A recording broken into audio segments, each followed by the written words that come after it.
j'habite Marseille, hein, et je trouve que c'est une grande chance pour cette ville d'avoir à proximité un espace naturel comme les Calanques, qu'il faut absolument protéger pour nous et pour les générations futures. Aux portes de Marseille s'étend le massif des Calanques et ses îles. Des falaises calcaires façonnées par la mer et le climat pendant des millions d'années. L'homme y est présent depuis plus de 40 000 ans. Aujourd'hui, ce sont près de 2 millions de visiteurs qui fréquentent chaque année cet espace naturel, véritable poumon de l'agglomération marseillaise. De nombreuses activités, qu'elles soient professionnelles ou de loisirs, sur terre ou en mer, cohabitent avec une biodiversité d'exception. Sur Terre, 31 écosystèmes remarquables, 140 espèces protégées. Depuis plusieurs années, le groupement d'intérêt public des Calanques, ou GIP Calanques, associe les nombreux acteurs de ce territoire pour préparer la création du parc national des Calanques. Je suis favorable à un parc national, ça augmenterait la protection de cet espace. Voilà. Merci. Allez, au revoir.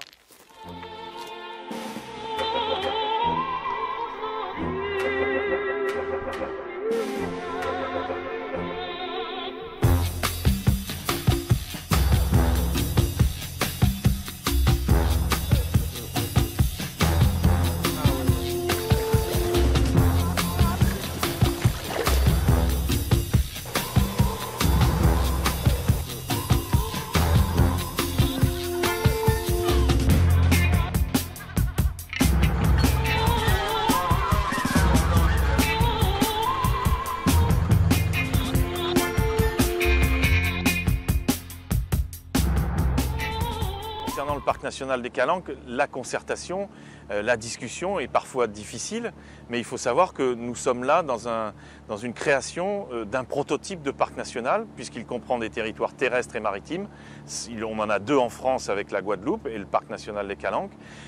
C'est un prototype parce que c'est aussi un parc périurbain. Ce sera le premier d'Europe, le 3e au monde. Et donc, évidemment, nous sommes en train d'inventer un nouveau mode de gestion dans le cadre d'un parc national. Bien entendu, on ne part pas de rien, hein. Les propriétaires privés, quels qu'ils soient, et l'ensemble des acteurs sur ce site ont fait un merveilleux travail. Je pense notamment, bien entendu, aux collectivités locales, je pense aux patrouilles vertes et aux patrouilles bleues, aux gens du CEP, à toutes les associations de promeneurs, d'escaladeurs, de plongeurs, mais aussi aux gens de l'ONF. C'est eux qui sont le socle du parc national. Pour qu'un territoire comme celui-ci soit véritablement protégé, il faut une cohérence de gestion et c'est le parc national qui assurera cette cohérence de gestion entre les propriétaires. Et puis pour les usagers, il faut qu'évidemment il y ait des règles de conduite, des règles de partage du territoire qui soient édictées dans la concertation et qui permettent à chacun de s'y retrouver tout en sachant que quand il vient dans les Calanques, il pratique un plaisir, mais il préserve aussi et valorise aussi le territoire des Calanques pour nos générations futures. La protection des Calanques débute dans les années 1890. À cette époque, l'État achète des terrains dont la restauration est confiée à l'Office des eaux et forêts, qui devient en 1966 l'Office national des forêts, l'ONF. Aujourd'hui, l'ONF gère plus de 70% du territoire du futur parc national. Ses principales missions sont l'accueil du public, la défense des forêts contre l'incendie, et la protection de l'environnement. Ah ouais, il est très beau, super. Donc là, on est en train de faire un suivi de la reproduction du faucon pèlerin. On est en train de suivre les aires pour savoir s'il y a eu une reproduction cette année ou pas. Mais là, d'après ce qu'on peut voir, par rapport à l'année dernière, son aire aurait changé. Donc là, Jean-Jacques, tu vois, en fonction de l'aire, elle est là. Il faudrait peut-être qu'on contacte le comité départemental de la FFME parce qu'il y a peut-être une voie qui s'approcherait de l'aire. On échange des informations avec la Fédération française de montagne et d'escalade pour leur être à même de leur dire voilà, il y a des voies d'escalade qui sont proches de l'air, donc il faut prendre des dispositions pour indiquer aux grimpeurs qu'il faut éviter de grimper au moins pendant la période de nidification. Est-ce que vous savez que le faucon pèlerin niche sur cette falaise? En principe, c'est indiqué sur les topos.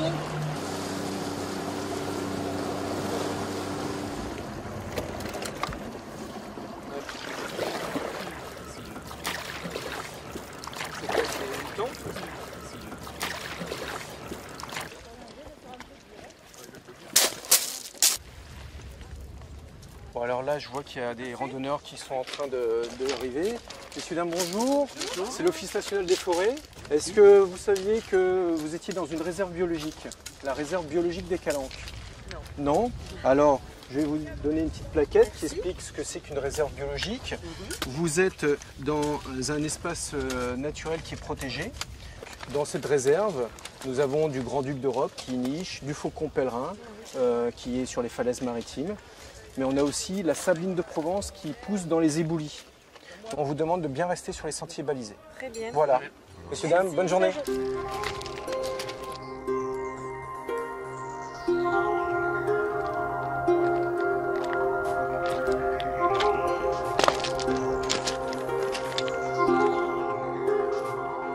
C'est vraiment une tige qui n'est pas plus haute que ça, avec une fleur qui est toute petite comme ça.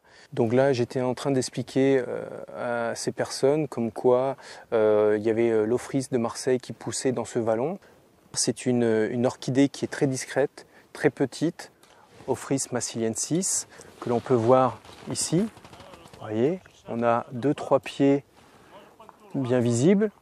Donc ça fait partie vraiment de notre patrimoine mondial, puisque l'Ophrys de Marseille est endémique, n'existe dans le monde entier qu'ici. En protégeant cette orchidée, nous préservons aussi la biodiversité ordinaire, faune, flore, toutes confondues.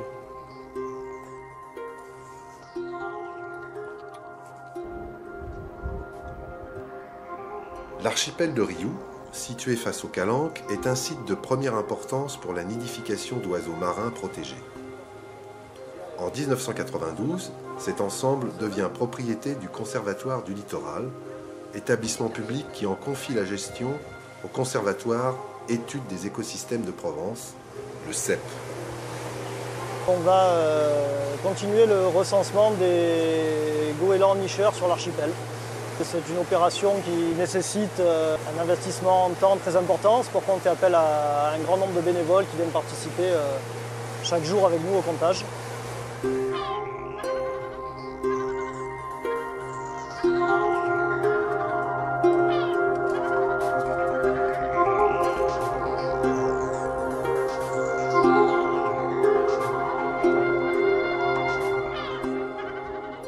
Au début du siècle, il y avait à peine une centaine de couples qui nichaient. Donc maintenant, au dernier recensement de 2005, on était à peu près 15 000 couples sur l'archipel de Riou. Donc maintenant, on veut voir un petit peu comment ça évolue. L'abondance de nourriture dans les décharges permet à la population de goélands de croître de façon exponentielle. La présence de ces milliers de goélands sur les îles, par leur fiente, par les régurgitations, modifie la composition du sol, l'enrichit en nitrate, en phosphate. Cette modification du sol fait qu'il y a des plantes qui n'étaient pas là à l'origine qui se développent au détriment d'autres espèces plus patrimoniales. Et ces plantes qui se développent, qui sont des plantes grasses assez riches, elles permettent aux populations de mammifères introduits sur les îles, les rats et les lapins, de se développer elles aussi en parallèle de façon anormale. Et c'est ces mammifères introduits qui auront un impact sur les populations de puffins et d'océanites, qui sont des oiseaux marins qui nichent à terre sur les îles.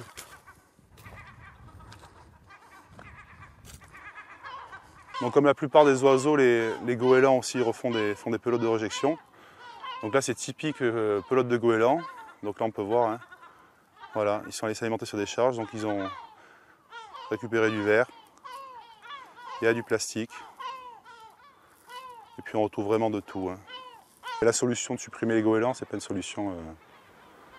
C'est pas une solution. Il faut voir au niveau de la ressource alimentaire. Donc c'est la fermeture des décharges ou l'enfouissement des ordures ménagères. à quelques milles nautiques de là, le navire de la COMEX vient d'arriver sur la zone de plongée.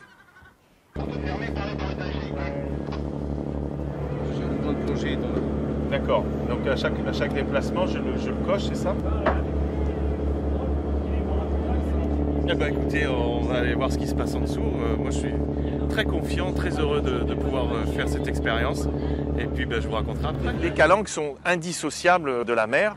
Et nous sommes là dans la création d'un grand cœur de parc marin de 48 000 hectares pour que nous puissions protéger des fonds remarquables comme le canyon de Cassidaigne. C'est tout l'objectif d'avoir un cœur marin à proximité d'un cœur terrestre, c'est-à-dire que nous avons là encore le souci d'une cohérence de gestion de l'ensemble de ces territoires.